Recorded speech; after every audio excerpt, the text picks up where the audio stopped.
തിരുവനന്തപുരം കിളിമാനൂരിൽ വയോധികനെ ഇടിച്ചു കൊലപ്പെടുത്തിയ കാർ ഓടിച്ച പാറശാല SHO P അനിൽകുമാറിനെതിരെ ഇന്ന് തന്നെ വകുപ്പ് തല നടപടിയുണ്ടാകും.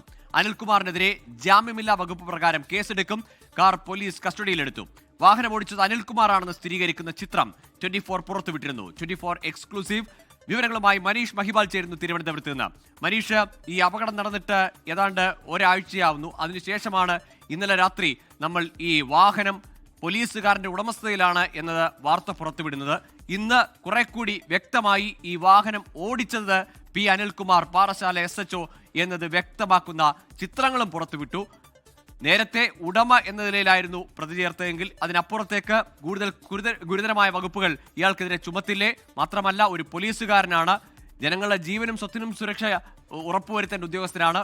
ഒരു മനുഷ്യൻ റോഡിൽ ഇടിച്ചിട്ട് അയാളുടെ ചോര വാർന്ന് മരിക്കുന്നതും തിരിഞ്ഞുപോലും നോക്കാതെ കടന്നു കളഞ്ഞത്.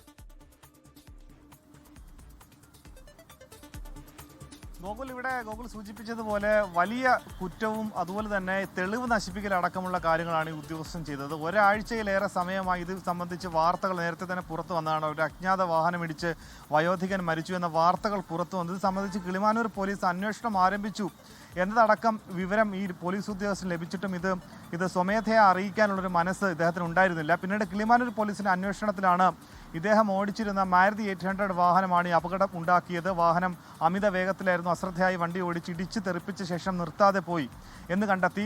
അതുവരെ ഒരാഴ്ചയോളം സമയം ഇദ്ദേഹം പോലീസിന് മൊഴി നൽകുകയോ അല്ലെങ്കിൽ വിവരം അറിയിക്കുകയോ ചെയ്തിരുന്നില്ല. ഒപ്പം തന്നെ ഈ കാറിൻ്റെ ഇടതുവശത്തെ മിററിന് കേടുപാടുകൾ സംഭവിച്ചിരുന്നു, ഫ്രണ്ടിലത്തെ ചില്ലുകൾക്കും കേടുപാടുകൾ സംഭവിച്ചിരുന്നു.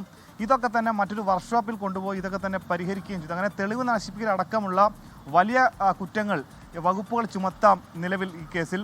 ഇതുമായി ബന്ധപ്പെട്ട നിലവിൽ റൂറൽ SPയെ വന്ന് കാണാൻ വേണ്ടിയുള്ള നിർദ്ദേശം നൽകിയിട്ടുണ്ട്. ഓഫീസിൽ ഹാജരാകാനുള്ള നിർദ്ദേശം നൽകിയിട്ടുണ്ട്. നിലവിലൊരു കേസുമായി ബന്ധപ്പെട്ട് സംസ്ഥാനത്തിന് പുറത്താണ് ഈ പാറശാല SHO അനിൽകുമാർ ഉള്ളത്. അദ്ദേഹത്തിനോട് ഇന്ന് തന്നെ ഇവിടെ എത്താനാണ് പറഞ്ഞിട്ടുള്ളത്. ഒപ്പം തന്നെ ഈ റിപ്പോർട്ട് റൂറൽ SP DIGക്ക് കൈമാറിയ ശേഷം DIG ആയിരിക്കും എന്ത് തരത്തിലുള്ള നടപടി വേണം. എന്തായാലും സസ്പെൻഷൻ നടപടി ഉറപ്പാണ്. ഒപ്പം തന്നെ ജാമ്യമില്ലാ വകുപ്പുണ്ട്. അതുകൊണ്ട് തന്നെ മുൻകൂർ ജാമ്യത്തിന് വേണ്ടിയുള്ള ശ്രമം നടത്തുന്നുണ്ട്. അതിന് വേണ്ടിയിട്ട് പോലീസ് ഈ കേസെടുക്കലാണ്. അതായത് നിലവിൽ കിളിമാനൂർ പോലീസ് എടുത്തിരിക്കുന്ന അജ്ഞാത വാഹനം ഇടിച്ച പ്രാഥമികമായൊരു FIR ആണ്. ആ കേസല്ലാതെ ഈ ഉടമസ്ഥൻ എന്ന രീതിയിൽ അനിൽകുമാറിനെതിരെ കിളിമാനൂർ പോലീസ് ഇതുവരെയും കേസ് രജിസ്റ്റർ ചെയ്തിട്ടില്ല. അത് ഈ മുൻകൂർ ജാമ്യമൊക്കെ തന്നെ നൽകി ഉദ്യോഗസ്ഥന് രക്ഷപ്പെടാനുള്ള ഒരു ഒരുക്കുകയാണ് പോലീസ് എന്ന ആക്ഷേപം കൂടി ഉയരുന്നുണ്ട്. അതുകൊണ്ട് തന്നെ അറസ്റ്റ് അടക്കമുള്ള നടപടികൾ വൈകുന്നു. പോലീസ് റിപ്പോർട്ട് കൊടുത്ത ശേഷം മാത്രമായിരിക്കും FIR രജിസ്റ്റർ ചെയ്യുക, വകുപ്പ് തല നടപടികൾ ഉണ്ടാവുക എന്നാണ് ഇപ്പോൾ അറിയാൻ സാധിക്കുന്നത്. രാജനെ സംബന്ധിച്ച് മരിച്ച രാജനെ സംബന്ധിച്ച് രാജൻ രാവിലെ ജോലിക്ക് പോകുന്ന സമയത്താണ് ഇങ്ങനെ അപകടമുണ്ടാകുന്നത്. 4 മണിക്കും 5 മണിക്കും ഇടയ്ക്ക് അപകടമുണ്ടാകുന്നു. അപകടത്തിൽ റോഡിലേക്ക് വീഴുന്നു. അങ്ങനെ രക്തം വാർന്ന് 1 മണിക്കൂറോളം നിരത്തിൽ കിടന്നു. അങ്ങനെ 1 മണിക്കൂറോളം ശേഷമാണ് നാട്ടുകാർ ഇത് പോലീസിന്റെ ശ്രദ്ധയിൽപ്പെടുത്തുന്നത്. പോലീസാണ് തിരുവനന്തപുരം മെഡിക്കൽ കോളേജിൽ എത്തിക്കുന്നത്. അങ്ങനെ 1 മണിക്കൂറോളം രക്തം വാർന്ന് കിടന്നാണ് മരണകാരണം. ഒരു പക്ഷേ ഇദ്ദേഹത്തിന് ഈ വാഹനം നിർത്തി ആശുപത്രിയിലേക്ക് കൊണ്ടുപോകാനുള്ള സന്നദ്ധത കാണിച്ചിരുന്നെങ്കിൽ ഈ രാജന്റെ ജീവൻ രക്ഷിക്കാൻ സാധിക്കുമായിരുന്നു. അങ്ങനെ ഒരു സർക്കാർ ഉദ്യോഗസ്ഥന്റെ ഭാഗത്തു നിന്നും വലിയ ഗുരുതരമായ തെറ്റും പിഴവും കുറ്റവും ഉണ്ടായിരിക്കുന്നു എന്ന ഗൗരവതരമായ സംഭവമാണ് തലസ്ഥാനത്ത് തന്നെ ഉണ്ടായിരിക്കുന്നത്. ഇതുമായി ബന്ധപ്പെട്ട് സർക്കാർ ഇത് ഗൗരവത്തിൽ കാണുന്നുണ്ട് എന്ന കാര്യം ഉണ്ടെങ്കിൽ കൂടി ഇത് സംബന്ധിച്ച് മുൻകൂർ ജാമ്യം എടുക്കാനുള്ള ഒരു നടപടിക്ക് വേണ്ടി ഈ ഉദ്യോഗസ്ഥന് സമയം നൽകുന്നു എന്ന ആക്ഷേപമാണ് ഇപ്പോൾ ഉയരുന്നത്. ശരി മനീഷ് മഹിബാൽ, ഏതായാലും 59 വയസ്സുകാരനായ ഒരു കുടുംബത്തിന്റെ അത്താണിയായ രാജൻ എന്ന മനുഷ്യരെ ഇടിച്ചിട്ട് കടന്നു കളഞ്ഞു. ഒരുപക്ഷെ ആ സമയത്ത് അബദ്ധത്തിൽ സംഭവിച്ചതോ വീഴ്ചയാണെങ്കിൽ പോലും അയാളെ ആശുപത്രിയിൽ കൊണ്ടുപോകാനുള്ള മനസ്സ് കാണിച്ചിരുന്നെങ്കിൽ ഒരുപക്ഷെ ആ മനുഷ്യൻ ഇപ്പോൾ ജീവനോടെ ഉണ്ടാകുമായിരുന്നു.